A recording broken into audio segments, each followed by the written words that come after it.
On December 30th, 2023 at 1:10 p.m., I wrote this down about you. I say, I'm not afraid to love and be loved, but I'm scared of loving you so deeply it unravels us. See, currently we're so emotionally entwined, but sometimes I'm scared it won't last if there comes a day where we have to drop our feelings in the realization that they may clash. And I mean clash in the way where her area of focus is to the left and mine is to the right.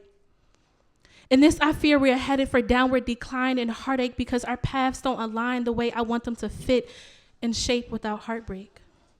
You love me and I love you, but I fear we will never be because like Miss Sullivan said, in most circumstances, I know my fate. But in this love thing, I don't get the game. Or in other words, I have always struggled with the idea of being in love, of loving someone so deeply. I know I want the kind of love that's in the movies, or am I just longing for some creatively made up ideal, and this is why I struggle for real. My past relationships used to be so easy in a way where I like you and you like me.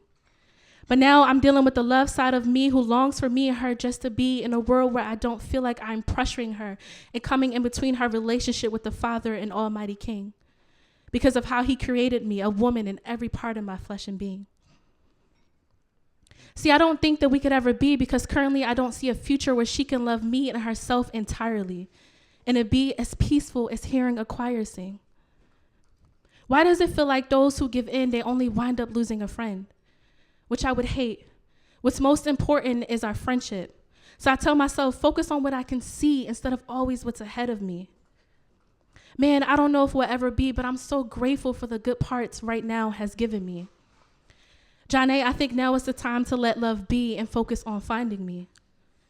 It is now May 1st, 2024, and it all came true. She went right because it's what she said she needed to do. Be right and do what's quote unquote right.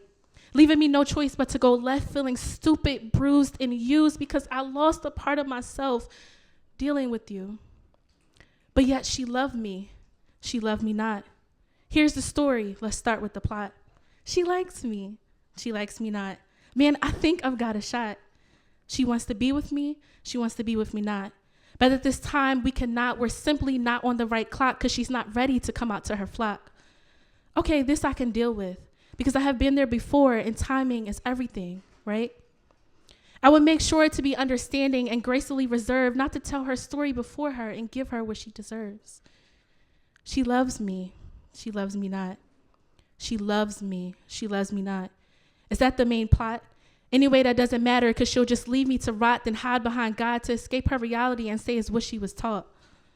Right in this in-between place, she likes to vacation there a lot. Did you ever truly once think of how that made me feel or not? It's okay. It's my fault for not trusting my gut. It's not enough that I have given you the space, patience, and grace when you say you couldn't speak or say the things you feel and felt as they peaked. You'll say, oh, I'm just afraid of hurting you and how you'll take it. Girl, don't do that for me, then lash out on me when you're emotionally backed up inside, please. See, that's the thing. You were never truly honest with me. I told you how I felt and now feel, but you only told me half the deal. Maybe if you did, I could have been saved myself, been healed. It's not enough that I have given you the space, patience, and grace to come out to your family on your own time and never intentionally pressured you to do so. You'll say I punished you with my absence for all the times I took space to wrap my hidden heart around the situations I faced and are facing. And yeah, I was wrong when I used to do it without leaving a trace or saying something first. So sorry to the loved ones I've hurt by leaving them in the dirt. But now I've learned to voice when I've had enough and need a break from being in the overwhelming place. A place that creeps upon me after I have tried and tried with a person, but gets hit with multiple misunderstanding brick walls in my face. Then you never gave me the time to think like you promised me you would.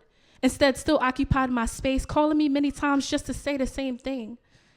So yeah, there were times I blocked you, then eventually came back because of how much I loved you. So the thing that hurts me the most is that we started out as friends, became best friends, got close by the day and closer by the weekend, taking trips and planning. Then you said you loved me first just to later break my heart. She'll say she truly loved me but could never choose me because her God permits not. She would tell me she's in love with me and rebuttal with, Jahnae, I'm sorry, but I just cannot, for he is the one that calls the shots. And I'm like, damn, that hurts because I fell in love with her and all I wanted was a chance to be with her and she with me in unity. But she can never choose me and be fully happy with herself and her God. I am learning that this is your battle and not mine, and to heal the emotional wounds that punctured me when I was along for the ride. Thank you for the lessons you've taught me. And next time I pray, I will see and follow the signs, not to trust my gut and not mess with a person who doesn't know and accept themselves or what they truly want. I forgive you because forgiving is for me, and this is what I have to do for trying to do the friendship thing. Here's to trying to start fresh. What you think, friends or not? If yes, then we need to strip it down and go back to the basics of building trust, because when you hurt me, you stripped my trust layers away until there was nothing left. If not, as I've said before, I forgive you because forgiving is for me. I am healing and I am moving on, but I just had to let you know that you broke my heart. Thank you.